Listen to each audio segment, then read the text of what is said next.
go, can crack, baby. Cheers, Reed. Thanks for coming. Let's go. Let's do this. Oh my God! So it's day one of SEMA already, and I got to tell you, one thing the viewers said is, stop cocking up everyone's intro. So, over to you. Let's hit the intro. Tell everyone who you are, what you do, so I don't stuff it up for you. Go for it. Sounds good. My name is Reed Morales. I work with Agency 133. I started the business about 2016, and I formerly worked at the SEMA show, so everything kind of here at the show and behind the scenes I know all about because I've worked there for about 15 years, so glad to be on the other side of the fence. So we're here managing some relationships. We're setting up partner and brand deals with celebrity talent, and we're here doing a bunch of appearances. We've got Chris Jacobs. He's doing the SEMA Live event where he's the host, where you can just like tune in to SEMA Live and see what's going on at the show if you didn't have a chance to make it here. We're with Christy Lee. She's got several appearances, and Faye Hadley, who was over at Toyota earlier. So yeah, we're just loving life. Tetris the schedule together, and let's make it happen, man. Every minute of every day. Let's do it. I know we've got a hard start, a hard finish in 20 minutes, so we'll get through it. Again, how do you like SEMA 2024? I guess you're always busy. You've got people on the road. You're doing stuff all the time. But I mean, how's the feeling? How's the vibe? Talk me through it. I think it looks great, man. The aisle traffic looks awesome. I mean, people are stoked. The few manufacturers that we were able to talk to today, everybody's kind of upbeat, and I think it's good. I mean, it's good day one. So SEMA Live, Chris is on it. I tuned in, love it. How's the feeling? How's the vibe? You like it? I think it's a good option for people to be able to, check out the show who can't get into SEMA or, couldn't make it this year. So I think it's great that they're spending the energy to kind of make a production of the show, and no better person to have Chris Jacobs as the host. Epic. So tell me, let's talk me through a typical day here. So obviously, you got schedules, got to make sure people are showing up. Is there a lot of behind the scenes work, you know what I mean? Getting all the dotted I's, crossing the T's? Yeah, so we're here, You're obviously really good at what you do now, so. Thank you. So we're here supporting all of our talent. So they've got a bunch of appearances. We're helping them behind the scenes by creating a little bit of content for them, a little bit of, candid shots that they can kind of put out on their social channels, helping support the brands that we're working with. And just ushering them around the show floor. I mean, that could be a challenge in itself because trying to get from booth to booth to booth when everybody wants to stop and talk to them, it's like sometimes it's a little bit hectic. But yeah, so I remember one day you and Chris were cruising through, and you literally moved 6 feet in 2 hours. I'm like, how does this guy manage this? How do you get the stars through the show? Yeah, sometimes you just got to give them the hook, and you got to be the bad guy and rush them along. But we're usually on time, so it works out.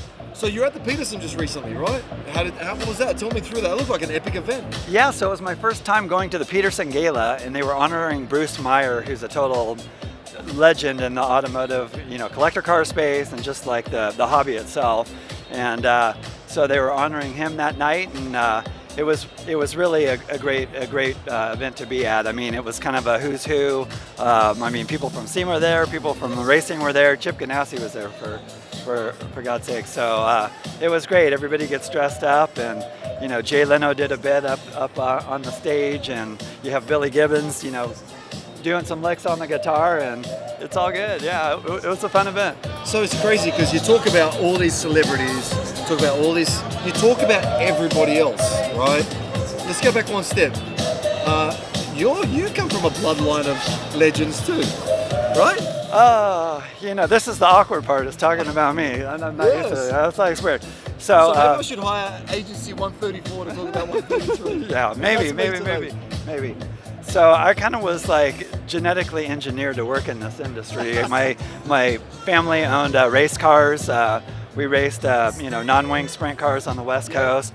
Had a lot of success back in the day, and that kind of effort became an IndyCar team in the early 70s when CART was formed, and we raced IndyCars until about the mid-90s. So none of our family were racers, but we were car owners, and so IndyCar owners.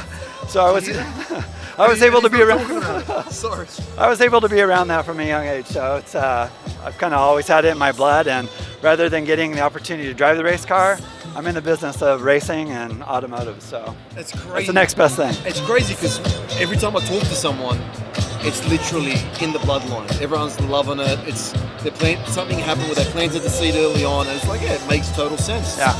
So there was also, I don't know if I'm allowed to talk about this on air, but there was a car that you were telling me about. You were trying to find a car, an old one of your family heirlooms, right? Well, so what happened was Come on. this guy hits me up on Facebook and he says, hey, my dad and I spent the last several years restoring one of your family race cars. Happens to be the 1989 championship car, and driven by Ron Schumann, a sprint car on the West Coast.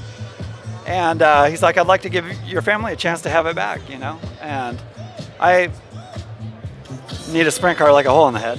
So I don't drive a sprint car, like I'm not, you know. So I bought it, and it's a project that found me, and we're restoring it to its former glory. We're going to take it out and rip it around, and we'll capture it all. We'll get some great content on it. We'll put me in the car to have a little bit of fun, and then we'll put somebody that knows what they're doing in the car to see what it can really do. So yeah. Is that crazy? A 1989 championship winning car. Totally. That is phenomenal. I wish we could all turn around and say, someone called me on Facebook going, hey man, I got your 1989 championship winning car. Come and pick her up. So I'm a guy that's, you know, I've got limited car knowledge. I've got patience. I've got a great set of tools.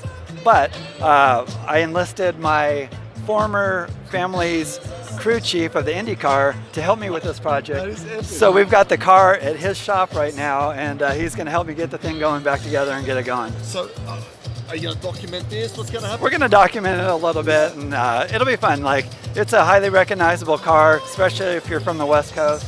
It's called the Tamale Wagon of all things. It's named affectionately after our family business. We had a family Mexican food business. And my grandfather used to sell tamales out of a push wagon in front of Anaheim High School, you know, back in the day. So they called the car the Tamale Wagon. And because you guys continued on with the tamales, right? We did. So the company still exists today. It's called Don Miguel. So crazy. Yeah. So, crazy. Yep. So what's next? I mean, obviously it's what's trending?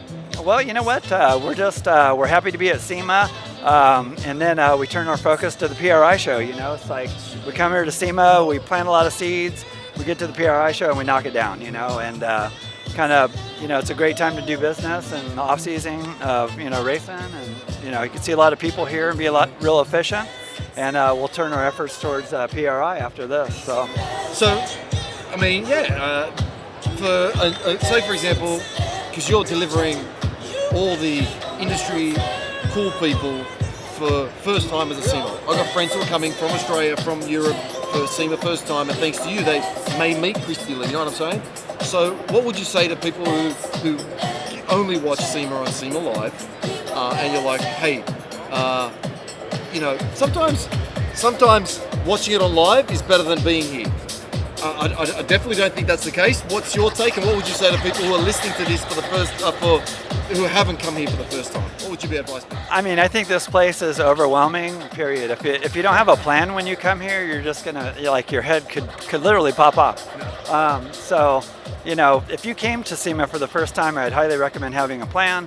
You know, because you could wear yourself out, and you could just get, you know, spun out, really. So I think for people who don't have the opportunity to come to this, you know, they just get to see what we're showing them here on the podcast and what they could see on SEMA Live. And so what would, if you were to say, hey, come to SEMA, my recommendation is always check out what's on the biggest, baddest podium. I think this year's Toyota, right? Used to be Ford, Toyota. My thing's like, go and check out that section. What's your go-to? I mean, Barnyard, inside, outside, paint, panel, I don't know. Yeah, I'm here for the people and not really the show, so I'm kind of the wrong person to ask that. But yeah, Toyota had a reveal. They had Richard Petty up on the stage. I mean, who doesn't want to see, you know, what's going on with the King, right? Yeah.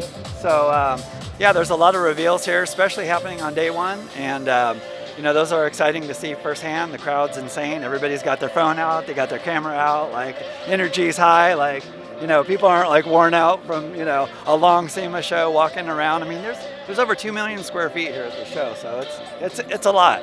And especially now with that new section. Yeah. I mean, that's like a whole nother section in itself, right? Like, that's right. The West Hall, they just opened, I think last year or the year before, and it's another, you know, don't quote me, but hundreds of thousands of square feet. So Oh, it's a whole nother state. I know. It's a whole nother state. I know, I I guess outside of that, I know we're pushed for time. In closing, first time, I don't know, tell me, say something. Anything. Yeah. So, you know, I think there's a lot of good work to be done here at SEMA. I mean, the vibe's great. Always in the Speedmaster booth, you know. You know, you guys are getting people kind of jacked up on the Speedmaster, and I know. I asked for a water, and they handed me one of those. So, you know, a way to keep the energy up for everybody coming into the booth, and yeah, it's going to be a great day. You know, like we're always energetic about coming here to the show. A lot of business to be had here, and it's a great place to keep relevant and see people, you know, and good friends, you know. So my one-liner is make sure you bring good shoes. Yeah. Because there's a lot of walking, right? A lot of walking to see. Oh, for sure. So, all right, guys. Again, Reese pushed for time. I want to thank you for coming, squeezing us in, but I really appreciate your time. Thanks, man. Thank you so much. man. Thank you. Yeah. Thanks, guys. All right, thank you. Thank you.